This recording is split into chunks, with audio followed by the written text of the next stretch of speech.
Présentation de vœux au palais de Koulouba, le gouvernement, les représentants des familles fondatrices de Bamako, des confessions religieuses ont ouvert la série ce matin. Oumar Tantabli, en plus des vœux, a trouvé opportune de faire ressortir les acquis de son équipe. Les familles fondatrices et les confessions religieuses ont salué, elles, l'engagement du président de la République à faire du Mali un état de droit. La chronique santé aujourd'hui parlera de la recrudescence des cas de rage dans notre pays avec 2 nouveaux cas enregistrés le mois dernier à l'hôpital du Point J.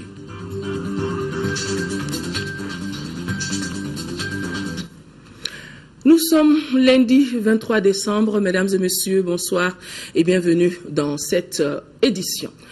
Je vous le disais dans les titres, l'année 2013 tire vers la fin et c'est la période des vœux pour la nouvelle année qui pointe.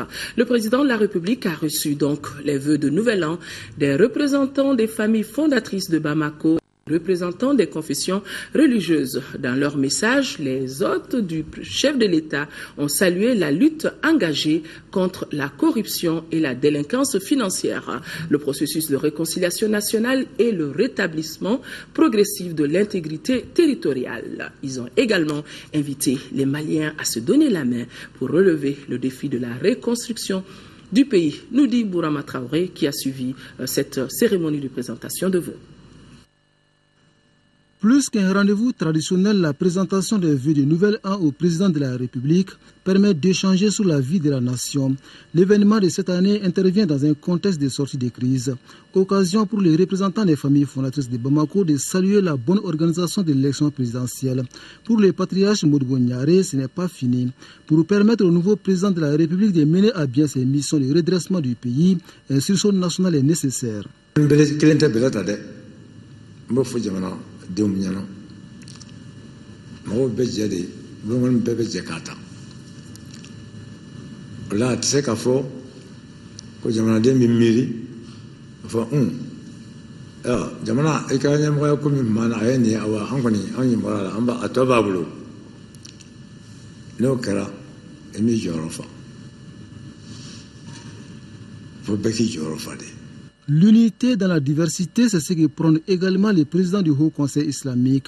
Mahmoud Diko se réjouit de l'initiative maliano-marocaine de former 500 imams maliens, ce qui permet selon lui de promouvoir un islam tolérant et de lutter contre l'intégrisme religieux. Le président du Haut Conseil islamique n'est pas passé sous silence le combat du président Ibeka contre la corruption et la délinquance financière.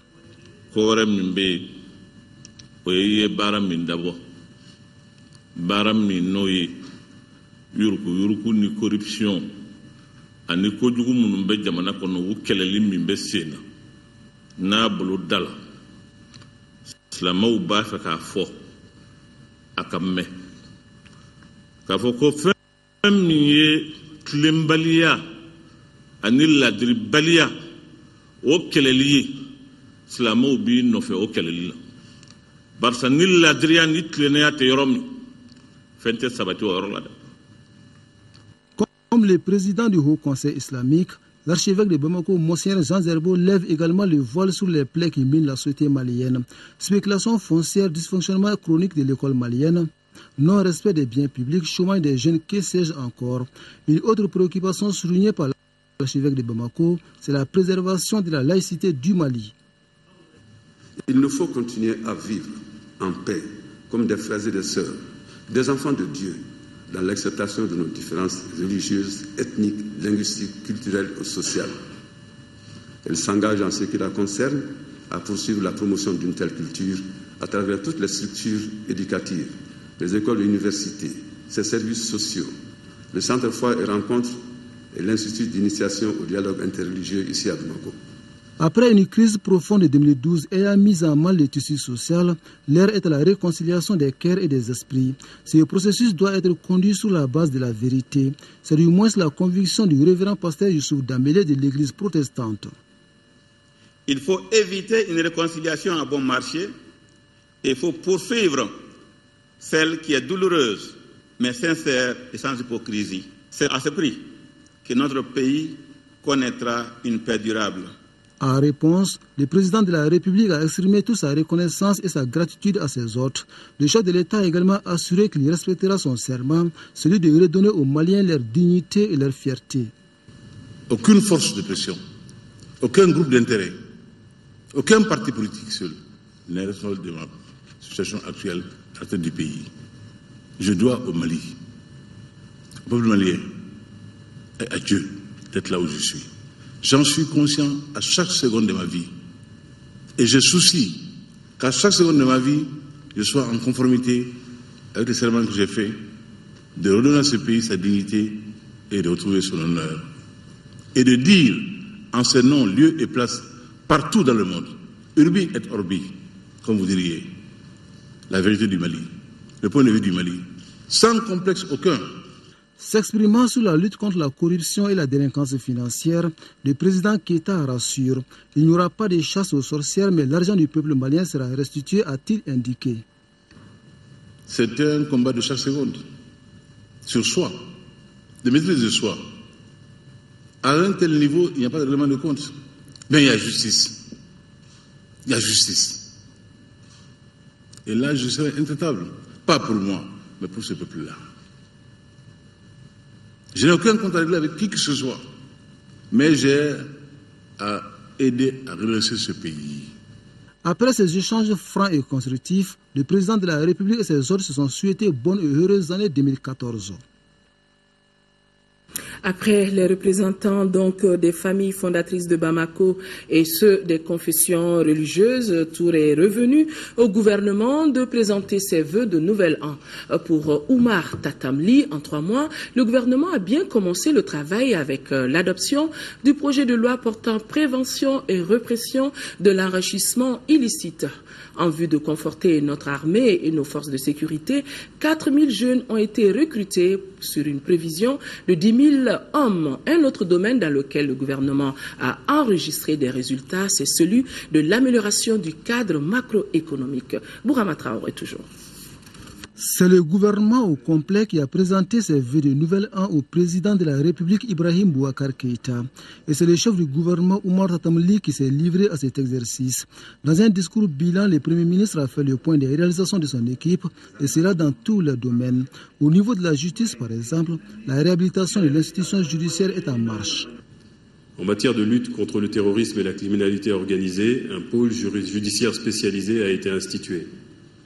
En vue de renforcer la lutte contre la corruption et la délinquance économique et financière, le gouvernement a adopté, le 1er août 2013, un projet de loi portant prévention et répression de l'enrichissement illicite.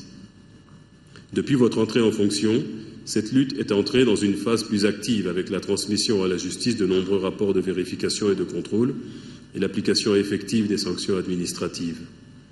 Les premiers résultats tangibles attestent que l'impunité zéro n'est pas un slogan. Afin de conforter notre armée et nos forces de sécurité, 4000 jeunes ont été recrutés sur une prévision de 10 000 hommes. Après l'évaluation de leurs besoins, des actions dans les domaines de la sécurité alimentaire, de la nutrition, de la santé et de l'éducation ont été engagées en faveur des personnes déplacées, estimées à 400 000. Au total, 5 125 tonnes de vivres ont été distribuées.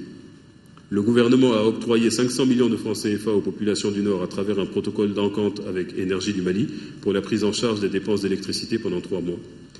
Dans le domaine de la santé, les actions ont porté sur l'amélioration de l'accessibilité géographique aux services de santé et de l'offre de soins, avec notamment l'ouverture de nouveaux services spécialisés dans certains hôpitaux, la construction de centres de santé de référence et de CESCOM, le renforcement des équipements pour un montant d'environ 3,1 milliards de francs CFA, la poursuite de la lutte contre les maladies à travers l'approvisionnement des sites en rétroviraux, l'organisation de campagnes de vaccination.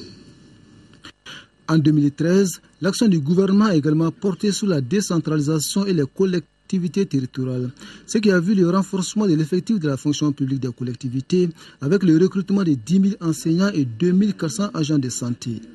Pour ce qui est de l'amélioration du cadre macroéconomique, l'année 2013 a été marquée par la reprise des relations avec les partenaires techniques et financiers. Cette reprise s'est traduite par la signature de nombreux accords de financement, dont la conclusion avec l'Union européenne d'une convention de financement dénommée Contrat d'appui à la consolidation de l'État au Mali, d'un montant de 148 milliards de francs CFA, et la conclusion avec la Banque mondiale d'un 6e crédit d'appui à la stratégie de réduction de la pauvreté sous forme d'appui budgétaire d'un montant de 25 milliards de francs CFA. Dans le secteur de la communication et des nouvelles technologies de l'information, les actions ont porté sur la remise en état de fonctionnement de 15 stations de diffusion TV/FM des villes et localités libérées de l'occupation, l'octroi d'une 3e licence de téléphonie ainsi que l'adoption des projets de texte portant création d'une haute autorité de la communication qui aura la mission d'assurer la régulation du secteur. Pour assurer la présence de l'État dans les zones libérées de l'occupation, le gouvernement a mis en place un programme de réhabilitation des infrastructures d'un montant de 11 milliards de francs CFA et organisé le retour de l'administration dans les régions de Mopti, Gao, Tombouctou et Kidal. Des primes d'installation ont été octroyées aux agents concernés à cet effet. Un programme multisectoriel d'urgence de relance des activités économiques et sociales de 2 milliards de francs CFA a été élaboré et est en cours de mise en œuvre. Le gouvernement a également obtenu des résultats dans les domaines de l'éducation, des infrastructures routières, de l'emploi, de la diplomatie et du logement. La liste n'est pas exhaustive. Pour le président Ibrahim Boubacar Keïta, le bilan est tout simplement positif. Cependant, certains défis demeurent, notamment la situation à Kidal, d'où cette instruction du chef de l'État. J'encourage encore le gouvernement à ne ménager aucun effort susceptible d'amener nos frères dissidents à la table de négociation, une fois pour toutes, pour une paix durable et bénéfique pour la région de Kidal, les autres régions du nord malien et la nation malienne dans son ensemble. Et de poursuivre que la construction d'une armée républicaine inclusive est impérative, tout comme l'amélioration continue du cadre économique. Et un autre dossier qui tient à cœur le président Keïta, c'est celui du confort des populations maliennes. L'eau, l'électricité ne sont pas un luxe en ce XXIe siècle. Tout le monde ne peut pas les avoir tout de suite. Mais notre honneur sera de faire en sorte que l'accès à ces commodités se démocratise et que dans un horizon bref, le maximum de nos compatriotes soit servi. Il en est de même pour les routes et les logements, le tout en observant une politique environnementale et d'assainissement appropriée. Bamako est une ville sale, loin de cette merveilleuse petite perle du Sahel qu'a chanté Fodéba Keïta dans les années 50. Je ne tolérerai pas la persistance de cette honte. Et je vous tiendrai personnellement responsable, Monsieur le Premier ministre, de l'amélioration qualitative que je souhaite à l'environnement de notre capitale et dans les meilleurs délais, Inch'Allah. Le chef de l'État de conclure par cette mise en garde. Pas des promesses démagogiques, mais des engagements mesurés, réalisables pour un pays qui accepte de se mettre au travail et de créer ses propres richesses. D'autres vœux ont été présentés au président de la République. C'était cet après-midi des vœux des présidents d'institutions, des autorités administratives et indépendantes, des forces armées. Nous reviendrons sur cette série dans nos prochaines éditions. La direction de la communication et relations publiques de la présidence de la République informe l'ensemble des médias que le Comité national de l'égal accès aux médias d'État, le Conseil supérieur de la communication et la Maison de la presse présentent leurs vœux de nouvel an au président de la République demain mardi 24 décembre à la salle des banquets du palais de Koulouba à partir de 15h. Mise en place terminée. 14h30, la direction de la communication invite les personnalités ci-après désignées à la dite cérémonie. Les présidents d'institutions, associations et organisations professionnelles de la presse et de l'audiovisuel, les directeurs de publication de radio et de télévision, les représentants du bureau du groupement des professionnels de la communication, les correspondants de la presse internationale accrédités au Mali, les aînés du secteur de la presse et de l'audiovisuel public et privé, et l'accès au palais de Koulouba est subordonné, bien évidemment, à la présentation d'une carte professionnelle en cours de validité. Le gouvernement du Mali, à travers le ministère du Développement rural, vient de signer une convention avec le Fonds des Nations Unies pour l'agriculture et l'alimentation. À travers cette convention, la FAO va désormais accentuer ses interventions dans notre pays dans les domaines du développement rural et la sécurité alimentaire. Reportage Abdrahman Meiga. Cette signature de convention n'est pas de l'argent liquide que le Fonds des Nations Unies pour l'agriculture et l'alimentation met à la disposition du gouvernement malien, mais plutôt un outil de pilotage stratégique de coopération entre le Mali et cette institution onusienne. Ce document de 80 pages permettra au Mali de mieux planifier et de coordonner ses interventions pour plus de résultats, parmi lesquels l'amélioration des conditions de vie et de revenus des Maliens sur la période 2013-2017. Je pense que ce document fixe le cadre de notre intervention pour les 5 années à venir. Je me réjouis qu'il soit aligné sur la mandature, parce que nous avons aussi le projet présidentiel, et donc vraiment qui fixe un point de départ à toutes les projections vraiment que nous faisons. La FAO dote le Mali d'un référentiel qui lui permet de mobiliser plus de ressources et développer plus de partenariats avec l'ensemble des acteurs du monde rural. Ce projet dénommé Cadre de programmation Pays Mali FAO a permis à notre pays de mobiliser déjà plus de 9 milliards sur une prévision totale de plus de 315 milliards de francs CFA. Nous nous engageons à ce qu'il en soit ainsi un document de référence, un cadre de dialogue vraiment donc interne, vraiment donc entre nous acteurs commis à la promotion du secteur de développement rural et avec nos principaux partenaires.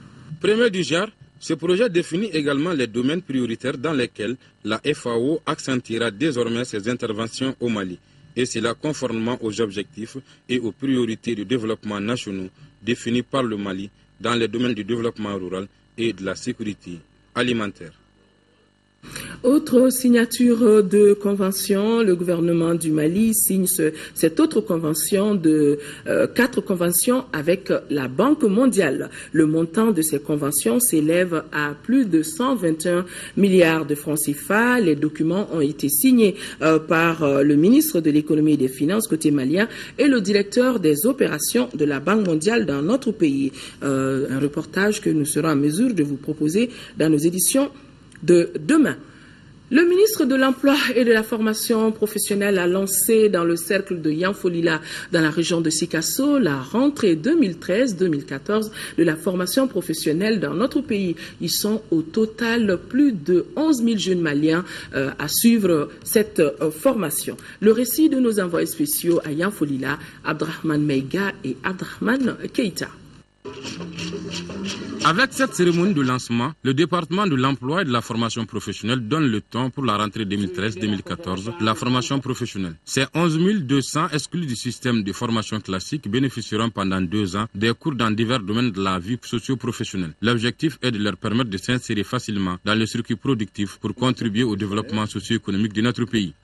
S'agissant de la formation professionnelle continue, les effectifs attendus s'élèvent cette année à environ 18 000 actifs des secteurs productifs.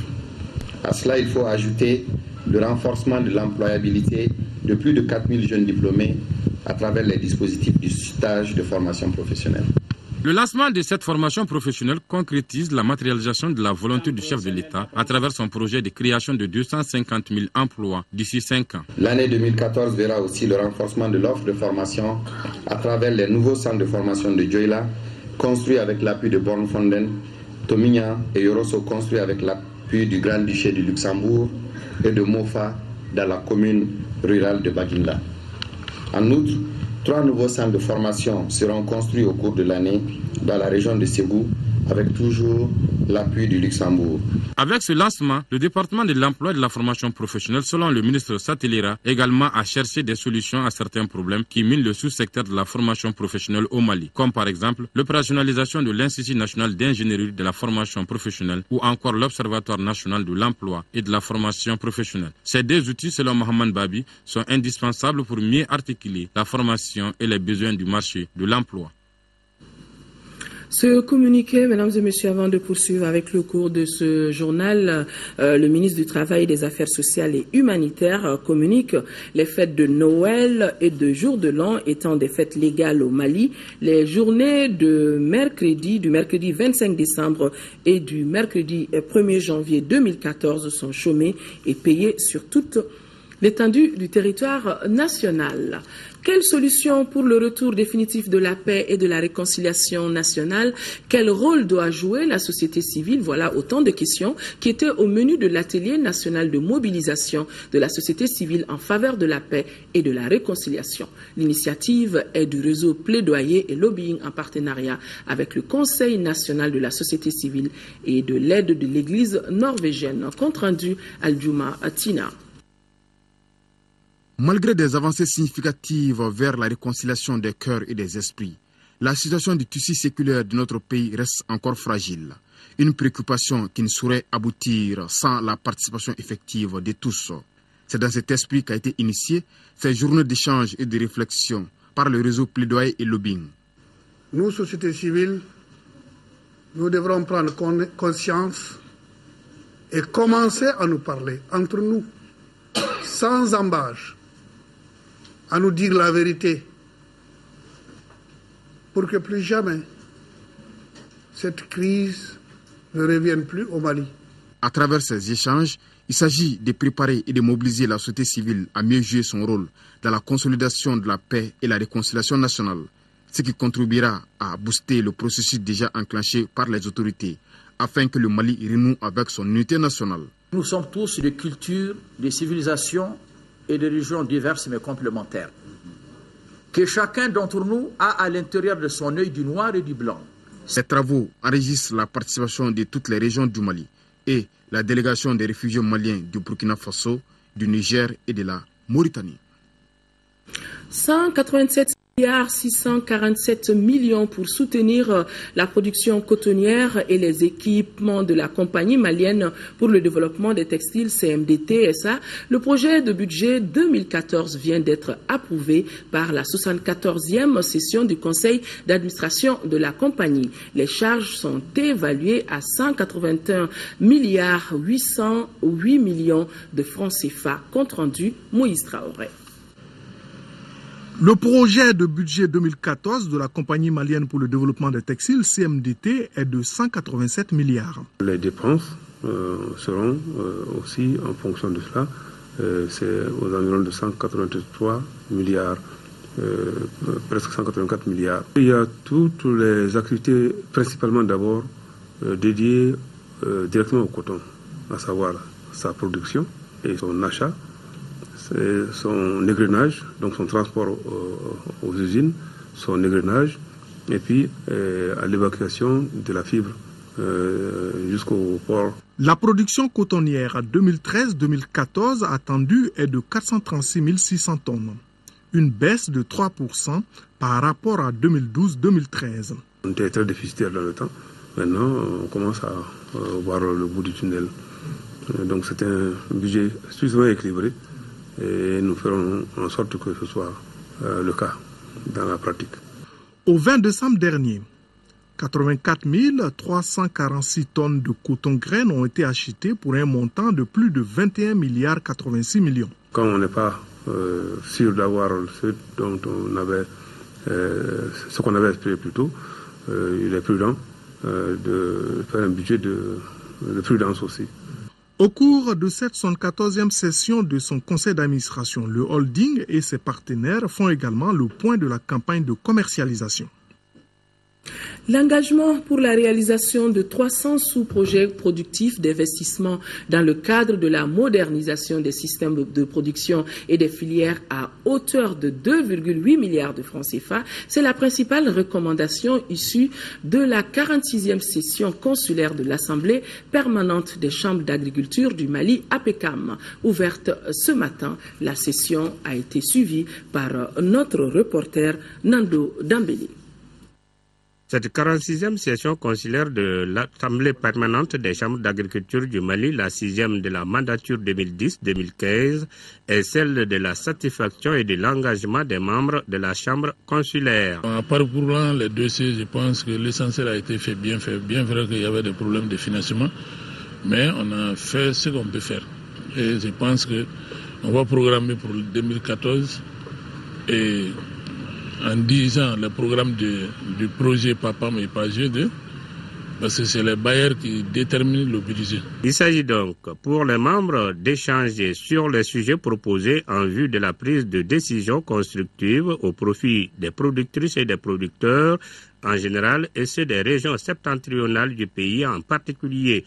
Une volonté que soutiennent les plus hautes autorités. Mais que cette volonté d'accompagner le secteur du monde rural est bien conforme à celle du président de la République qui, dans son projet pour le Mali, a décidé d'affecter au moins 15% du budget national au développement de l'agriculture et de mettre l'accent sur la sécurisation foncière des exploitations agricoles selon les dispositions de la LOA, offrant ainsi les meilleures garanties d'exercice pour les exploitations familiales aux côtés des fermes agro-industrielles.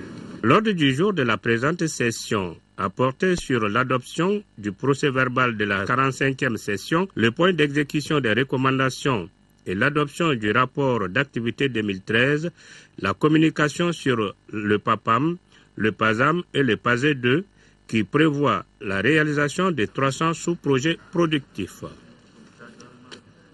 Le projet d'appui au développement de la filière aquacole Prodefa a tenu à Sikasso la 7e session de sa structure mixte de concertation locale. Au menu des échanges, l'évaluation du bilan à mi-parcours et l'examen des dossiers techniques et financiers de la précédente session. Daouda Diakité depuis Sikasso. Il s'agit au cours de cette 7e session de la structure mixte de concertation locale du projet d'appui au développement de la filière aquacole Prodefa de procéder à un examen minutieux des dossiers techniques et financiers et surtout faire une évaluation du chemin parcouru. En 2013, nous avons pu déjà mettre à la disposition des populations près de 20 tonnes de poissons. Et à côté de ces 20 tonnes de poissons, nous sommes aussi en train de mettre en place des fonds.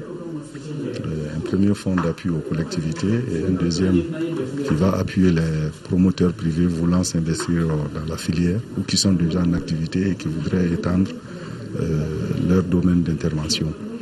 Les retours des partenaires techniques et financiers, dont la coopération technique belge qui soutient le projet à plus de 3 milliards de francs CFA, aura permis d'atteindre les objectifs assignés au projet. Il importe donc de réfléchir ensemble sur le bilan du Prodefa et d'analyser avec franchise et sans complaisance ce qui a bien fonctionné et ce qui, d'autre part, n'a pas pu se réaliser comme prévu, afin d'en tirer les leçons pour l'année 2014. Nous sommes rassurés par rapport à ce que nous avons pu voir dans le bilan des activités 2013. Il y a un certain nombre d'infrastructures qui ont été réalisées et des actions importantes ont pu être faites pour le compte des pisciculteurs dans la région de Sikasso. La visite de terrain qui a suivi les travaux en atelier dans le village de Mandela à 25 km de Sikasso sur les bassins piscicoles de Karim Traoré a été plus enrichissant pour les administrateurs quant à la pertinence du Prodefa dans l'atteinte de la sécurité alimentaire à travers la promotion de l'aquaculture.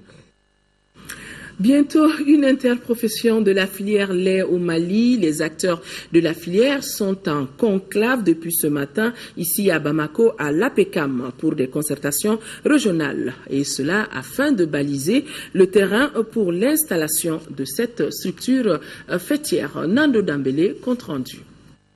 Ces assises régionales de Bamako, qui se tiennent après celles de Ségou les 17 et 18 décembre, regroupent pour 2 jours les producteurs, vendeurs et transformateurs et techniciens de la filière lait. Ils vont mener la réflexion afin d'élaborer une stratégie de mise en place de l'interprofession de la filière lait au Mali. L'analyse des activités économiques menées par les différents acteurs de la chaîne de valeur en termes de collaboration entre acteurs, familles professionnelles, s'avère capitale. Les organisations sont notamment intéressées par l'appréciation de la rentabilité de leurs activités et leur portée sur l'économie nationale et sous-régionale, voire internationale. Pour le président de la Fédération nationale des producteurs de lait Femalais, Abou Nyangado, l'interprofession est le meilleur credo qui permet aux acteurs de la filière lait de parler d'une seule voix. Rappelons que ces assises régionales de Bamako regroupent les acteurs de la filière lait des régions de Kaï, Koulikoro, Sikasso et du district de Bamako. Et c'est parti depuis vendredi dernier pour l'édition 2013 de la rue marchande de Caille, organisée par le groupement des commerçants de la région et le SINACODEM. Cette foire regroupe cette année plus de 100 exposants de la sous-région et de la Chine. Caille Mahamadi Aliou Bari.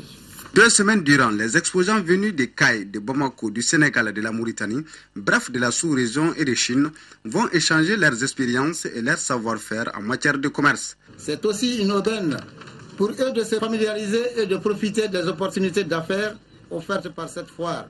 C'est aussi le lieu de saluer tous les participants, car en acceptant de participer à la rue marchande, ils ont voulu aussi accepter de manifester leur solidarité aux populations de Caille. Cette année, je vois une dimension à hauteur de souhait. Tous les stands ont été pris. Il y a beaucoup de participants. Organisée par le groupement de commerçants de Caille et le SINACODEM, cette foire est une chance pour la population caïsienne d'avoir des marchandises de meilleure qualité et à bon prix au sein du nouvel an. La foire de Caille est en train de devenir une véritable foire internationale. Et pour ce que j'ai vu, la qualité des produits exposés, je dis à la population de Caille que cette année, il va y avoir de belles affaires. Coupure du ruban symbolique par le chef de l'exécutif régional et visite des stands ont marqué l'ouverture de l'édition 2013 de la rue marchande à laquelle prennent part plus de 100 exposants. De Caille, direction Tombouctou, la MINUSMA et la direction régionale de la promotion de la femme de Tombouctou s'engagent pour la lutte contre les violences basées sur le genre en milieu scolaire. C'est dans ce cadre qu'elles viennent d'organiser une séance d'éducation et de sensibilisation sur la question. Et c'était au lycée Mahaman Alassane Haïdara. Yeya Tandina. Initié par le département en charge de la promotion de la femme, de la famille et de l'enfant, soutenu et appuyé par le FUNIAP à travers l'unité genre de la MINUSMA, cette séance d'éducation a pour objectif de lutter contre toute forme de violence en milieu scolaire. La crise a apporté de nouvelles conséquences, de nouvelles crises, de nouvelles violences, si je peux dire, parce qu'il y a eu des exactions sommaires qui se sont passées, il y a eu des flagellations, il y a eu des séquestrations, il y a eu quand même des humiliations à l'endroit de nos femmes et de filles. Donc c'est une réalité qui est là. Grâce à nous et avec notre collaboration, qu'ils puissent avoir la paix de la femme, de la fille. Moi, j'en suis sûre que le message était très bien et que nous aussi, nous allons apporter notre aide par rapport à cela. Les stigmates de la crise du Nord sont visibles. C'est pourquoi les partenaires s'y mettent pour un retour de la paix. Le groupe cible a été choisi par le fait que nous pensons que les élèves constituent les victimes potentielles de violences basées sur le genre. Cette séance d'éducation en milieu scolaire a permis aux élèves du lycée de mieux cerner les différentes formes de violence morale, physique ou sexuelle. En 5e région, plus de 24 millions de francs CFA, c'est le coût du pactole, composé de mobilier scolaire, matériel de cantine et de kits d'hygiène, remis aux écoles des 5 communes du cercle de Bandiagara par l'ONG Harmonie de développement du Sahel sur financement du PAES de Mahamar Ibrahim Touré que nous retrouvons à Depuis Mopti. Cette remise de l'ONG Harmonie du développement du Sahel rentre dans le cadre du projet appui à la promotion de l'éducation de base dans 5 communes de Bandiagara sur cofinancement de l'Union européenne et ses partenaires pour un coût de 24 14 491 francs CFA. Le projet vise à atteindre les résultats suivants. Doter au moins à 1200 enfants de la première année à la 6e année de 5 écoles, un lot de matériel et fournitures scolaires doté au moins à 200 filles de la première année à la 6e, des lots de kits scolaires et kits d'hygiène, équiper 5 écoles de base en mobilier et outils de travail des maîtres, doter 5 cantines en matériel et ustensiles de cuisine. Enfin, former les responsables des structures de gestion des écoles et de cantines. Le pactole contribuera sans risque de se tromper à un changement positif des comportements des parents dans la scolarisation des enfants et celle des filles en particulier. Nous prenons l'engagement de bien gérer ces matériels avec l'implication des comités de gestion scolaire.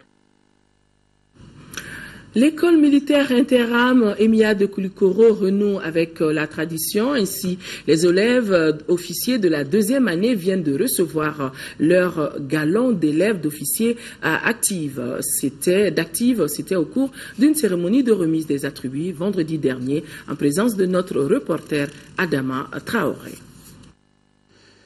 Cette cérémonie de remise des attributs aux élèves officiers de la deuxième année EMIA couronne la fin du beutage après 90 jours de souffrance et de dur labeur. Elle est basée sur la formation physique, morale et intellectuelle intense des hommes. Cette transmission des traditions est marquée par le port des galons appelés trèfles. Ainsi, l'élève officier doit cultiver un comportement exemplaire et avoir un langage approprié au milieu de ses aînés et cadets. Il faut savoir que cette tradition existe dans toutes les écoles de formation d'officiers, peut-être sous d'autres formes, mais cette tradition existe dans toutes les écoles. Donc l'EMIA aussi a ses propres traditions. Les officiers maliens ont leurs propres traditions. Ces traditions ont été transmises de génération en génération. Donc la fin de cette transmission a tout le temps donné lieu à une cérémonie. Parce que ce n'est qu'à partir de maintenant que ces élèves officiers de deuxième année qui viennent de recevoir cette tradition peuvent dire qu'ils ont réellement commencé la formation d'officier, puisque ça les prépare à la vie de l'officier de façon générale, au langage de l'officier, à la rigueur et la fermeté, ou toutes choses qui caractérisent le comportement de l'officier, que ce soit sur le terrain et que ce soit dans la vie quotidienne de tous les jours. À noter qu'après cette cérémonie des attributs, les élèves officiers de la deuxième année EMIA deviennent des élèves officiers d'active. De la culture dans ce journal, la 7e édition du Festival international des Koris du Mandé s'est tenue le week-end dernier à Sibi. Le thème retenu est Koris, pouvoir et cohésion sociale. Ce rendez-vous artistique et culturel qui a duré 3 jours avait un agenda bien fourni en activités parmi lesquelles des conférences débats, des visites de sites touristiques et des expositions. Bien évidemment, des gens ont bien consulté les Koris, nous dit Nouhoum Sissoko. La cérémonie d'ouverture de la 7e édition du Festival international Les Koris du Mandé FESCORI a connu une mobilisation des grands jours. Au menu, une animation de l'ensemble instrumental du Mali, la prestation des chasseurs et la procession d'associations féminines de Sibi. Le choix du thème, Koris, pouvoir et cohésion sociale, se justifie par la quête de la paix entre les Maliens selon les organisateurs. Le FESCORI, qui avait une dimension locale au départ, veut s'imposer comme un événement d'envergure. Le Festival international de Koris est une manifestation culturelle à l'intention des artistes musiciens, des artisans, des professionnels de la filière musicale et touristique de la région du Mandé et de l'Afrique en général. Pour le ministre de la Culture, la présente édition offre un espace d'échange autour de l'élément culturel, le Koris, symbole de richesse, de beauté et de pratiques divinatoires ancrées dans nos traditions. Le présent festival à valeur thématique contribue à valoriser cet élément culturel multifonctionnel et à promouvoir la culture du Mandé dans une programmation riche et variée. Toute chose qui contribue au renforcement de sa destination touristique, à la structuration d'une culture de la paix, de cohésion sociale. Dans la soirée, un concert a été animé par de nombreux artistes. Des prestations divinatoires des Koris par des spécialistes du Mandé et d'ailleurs, des expositions entre autres. Le comité syndical de la station régionale de l'ERTM Caille a organisé vendredi dernier, c'était au stade Abdoulaye Makoro Sissoko, la nuit de la réconciliation nationale. Une soirée animée par l'artiste Rocky Akone et son groupe. Des griots de Caille aussi étaient de la fête. Et les femmes communicatrices de la station régionale des radios privées de la cité de Rail ont présenté un sketch dénonçant des violations des droits humains, les violences dont les femmes ont été les victimes pendant la crise du Nord. Nous retrouvons Mahamadi Alioubari. Il y avait de l'ambiance ce vendredi soir au stade d'Abdoulaye Makoro Sissoko de Caille. On a chanté et dansé pour la paix, l'entente et la réconciliation des Maliens après la crise que notre pays a connue. C'est là à la faveur de la nuit de la réconciliation nationale organisée par la cellule syndicale de l'ERTM Caille. Sceller la réconciliation des cœurs et des esprits n'est pas au-dessus des forces de notre peuple si fier, si digne, un peuple qui aspire à la réelle unité nationale et qui sait pardonner. Les artistes de Bamako, Rokia Kone et son groupe, Tonton Ivo, Bingini Bagagan ainsi que ceux de Kaï, tels que Fifi Diabaté ont tenu en haleine pendant 3 heures le public caïsien, venu nombreux pour accompagner et soutenir cette noble initiative des travailleurs de la station régionale. Les femmes communicatrices des radios privées de la Cité des Rails et leurs consoeurs de la radio régionale étaient elles aussi de la fête. Dans leur sketch, elles ont appelé les Maliens à bannir la guerre et la violence, à fumer le calumet de la paix, à vivre ensemble comme ils l'ont toujours fait. J'ai tout particulièrement apprécié le thème qui est développé à travers cette soirée-là, qui est la réconciliation. Et tout le monde sait que nous sortons des moments très difficiles, nous n'avons plus droit à l'erreur. Il nous faut rapidement nous réconcilier pour rebâtir ce pays-là. Les partenaires de cette nuit de la réconciliation nationale et les spectateurs ont bien apprécié la qualité du spectacle et les talents des artistes. Restons à Caille avec le soleil de décembre. C'est le thème du vernissage de l'exposition photo de vendredi dernier à la bibliothèque. En fin de visite, le ministre de la Culture dira qu'il souhaite que ces genres de photos soient une continuité au bénéfice des artistes maliens. Mamourou Sidibé. 17 artistes photographes encadrés par la Maison africaine de la photographie viennent de confirmer leur séjour à Caille à travers des œuvres d'art des maîtres. La photo prend de plus en plus sa place réelle dans le monde de la culture du Mali. Là, je n'ai que des souhaits à formuler, prouver que c'est la dure afin que l'on assiste un jour à une véritable culture malienne photographique. J'espère que la vocation photographique se développera davantage pour que de nombreuses expositions de ce genre, fruits d'ateliers de création par nos jeunes photographes, donne à la photo toute son ampleur et toute sa place qu'elle mérite dans la culture malienne. Ces photographies sur le paysage urbain de la Cité des Rails ont été exposées sous le thème Caille, le soleil de décembre. Caille en décembre n'est pas lumineux. Et je leur ai dit, vous allez voir, si vous réussissez à photographier Caille en décembre, vous allez réussir à photographier partout. Quand les photos sont venues et que j'ai fait la sélection, je me suis aperçu que leurs photos sont le soleil de Caille en décembre. Durant leur séjour à Caille, le choix des photographes a été porté sur les lieux symboliques de la vieille cité. Il s'agit entre autres des vieux bâtiments coloniaux, du pont de Caille, du chemin de fer, du train, sans oublier le portrait de la femme Kassonké. Nous agissons sur un certain nombre de tableaux pour voir comment faire la promotion des photographes maliens et comment les préparer pour d'autres concours internationaux. C'est ça un des grands objectifs. Comment les amener à lire l'image, à décider de certaines prises de vue avant que la photographie ne soit réalisée, quels sont les aspects sur lesquels il faut insister, ce dont il faut en tenir compte. Après le vernissage de l'exposition, le ministre de la Culture a visité le pavillon de Lama pour consacrer aux photographies de la visite du président Mandela au Mali. Femmes, paix et citoyenneté, c'est le thème de la 7e édition du festival d'Aoulaba, un festival organisé par l'association Route du Sud pour revaloriser le coton local. C'était là l'occasion d'un vernissage présidé par le ministre de l'Artisanat et du Tourisme. Ce vernissage qui a eu lieu à l'espace Santoro et suivi par notre reporter Ba Traoré. Des tableaux artistiques qui parlent du Mali réconcilié ou de la terre et du coton comme élément de développement. À cela s'ajoutent des habits et autres objets à base de coton confectionnés par des femmes. Voilà entre autres des œuvres présentées au ministre de l'Artisanat et du Tourisme au cours de cette exposition. Exposition qui s'inscrit dans le cadre des activités de cette 7e édition du festival d'Aoulaba. Le festival d'Aoulaba a pour objectif de valoriser le coton malien, de permettre une transformation locale beaucoup plus importante en vue d'avoir une valeur ajoutée pour les producteurs et les transformateurs. Et c'est aussi une façon de montrer un Mali nouveau.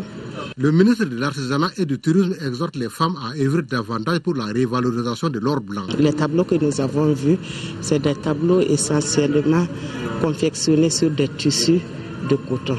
À marge de l'exposition de peinture, j'encourage vivement les artisans qui s'occupent de cette transformation de coton Et je leur dis que nous sommes, au niveau du ministère, nous sommes à leur écoute et nous ferons tout pour les épauler. L'exposition a pris fin par un cocktail avec au menu des mets et boissons à base de céréales et fruits de chez nous. D'un festival à un autre, cérémonie de lancement de la 10e édition du festival sur le Niger. Pour cette édition, plus de 15 000 festivaliers sont attendus du 4 au 9 février 2014. La cérémonie de lancement qui s'est déroulée samedi dernier à Ségou a été marquée par plusieurs activités, causeries, débats et un dîner gala. Kandesila.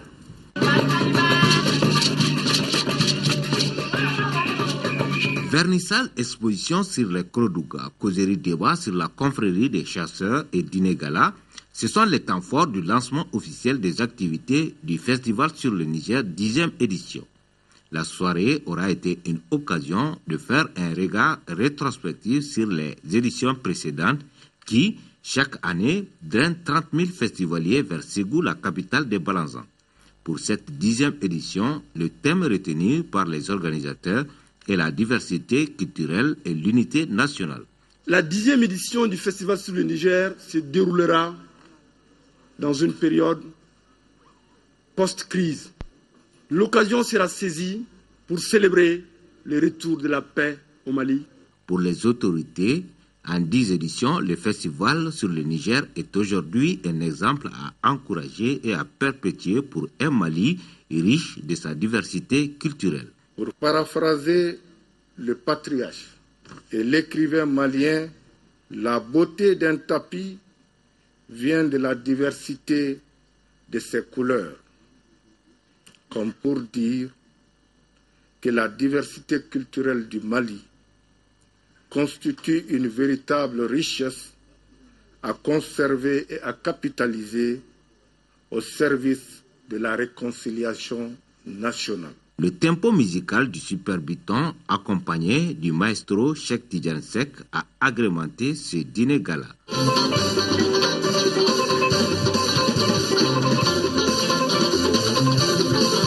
Rendez-vous est pris du 4 au 9 février à Ségou.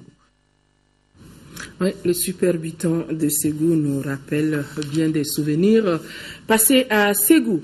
À présent, la page chronique santé de ce jour qui parle de la recrudescence des cas de rage dans notre pays. Au service des maladies infectieuses du Point G, où on s'occupe de toutes les maladies causées par des microbes, 2 malades de rage ont été enregistrés le mois dernier. Et quand on sait que la rage déclarée est mortelle à 100%, la vigilance doit être de mise avec le nombre élevé des chiens errants en milieu urbain. L'équipe de Focus Santé est allée voir Tchessira Emmanuel Dambélé.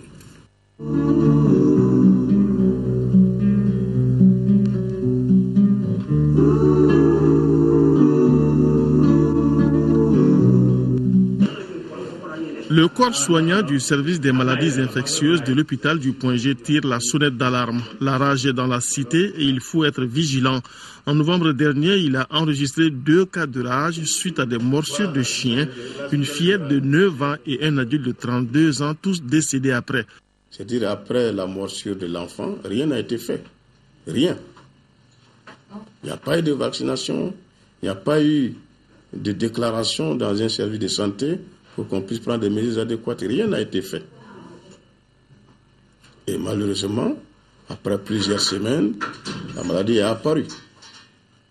Le deuxième cas, à moins de 48 heures, nous avons reçu un jeune homme de 32 ans qui aussi a été mordu, cette fois-ci, par son propre chien à domicile. 3 mois plus tard, lui-ci, il a commencé à être agité et agressif. Il a été conduit dans un premier temps au service de psychiatrie pour suspicion de maladies mentales. Les services de psychiatrie, après avoir remarqué des signes de rage, nous l'a également adressé. En cas de rage, une fois que les signes apparaissent, la mortalité est de 100%, nous dit-on.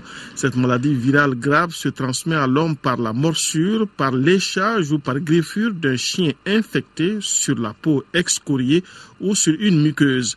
Mais les chauves-souris, les renards, les chacals ou tout autre animal domestique contaminé par un animal enragé peut transmettre la rage à l'homme.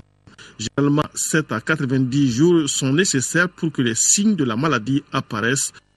Une fois que la maladie se déclare, c'est important d'abord de reconnaître les signes chez l'animal. Il y a deux formes. Il y a la forme agressive. L'animal devient agité, il change de comportement, il aboie, il mord. Souvent, par exemple, l'animal peut devenir inoffensif. Il est là, il est paralysé, il ne peut rien faire, il refuse même l'alimentation. Il y a deux formes également chez l'homme. Il y a la forme furieuse et la forme paralytique. La forme furieuse, c'est la personne est agitée, il est hyper excité. À la vue de l'eau seulement, il devient agressif.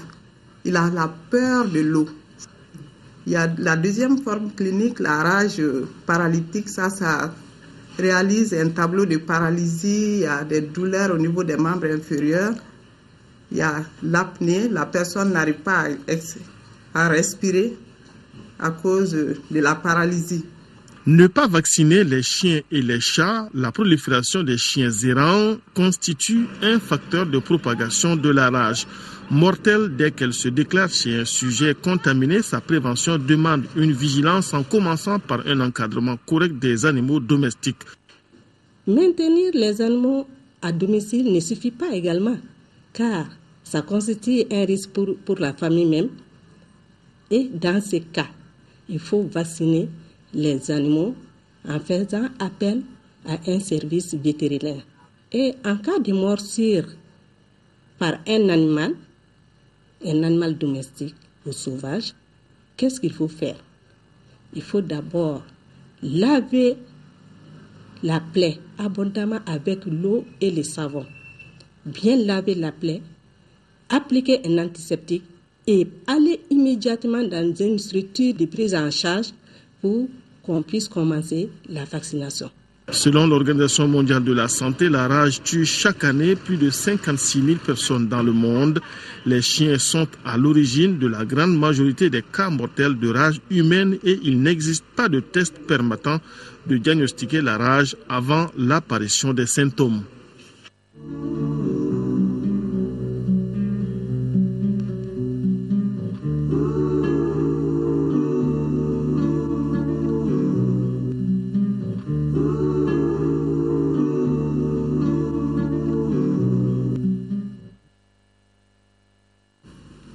La première édition du tournoi de la CEDEAO en escrime a eu lieu à Bamako. En dehors du Bénin, les autres pays de la CEDEAO ont effectué le déplacement et la compétition a souri au Mali. Compte rendu Isaac Tcheno.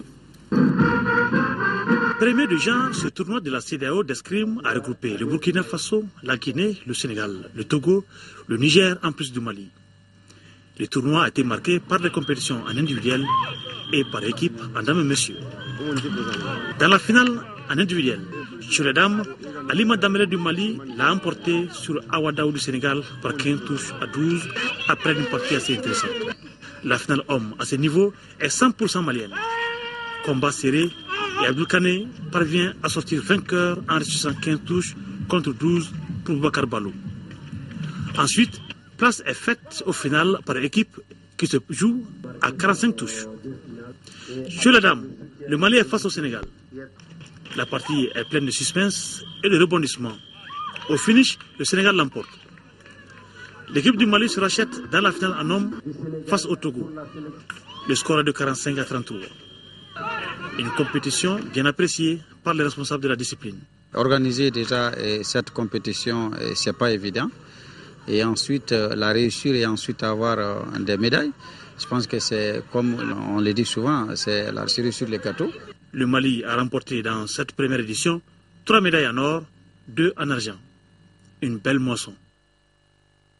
Et cette nouvelle, avant de refermer définitivement ce journal, Michael Kalachnikov, l'inventeur de la Kalachnikov, est mort. Il était âgé de 94 ans et avait été hospitalisé cet été. Il a inventé le fusil d'assaut le plus populaire de la planète. Et à ce jour, 100 millions de Kalachnikov circulent à travers le monde et surtout en Afrique, dans des conflits africains.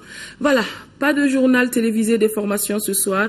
Vous retrouverez toute l'équipe demain soir après le journal de 20h et ça sera une présentation de Amara Malé Diallo. Par contre, vous pourrez suivre après ce journal donc l'intégralité des cérémonies de présentation de vœux de Nouvel An des familles fondatrices de Bamako, des confessions religieuses et du gouvernement au président de la République, Ibrahim Boubacar Keïta.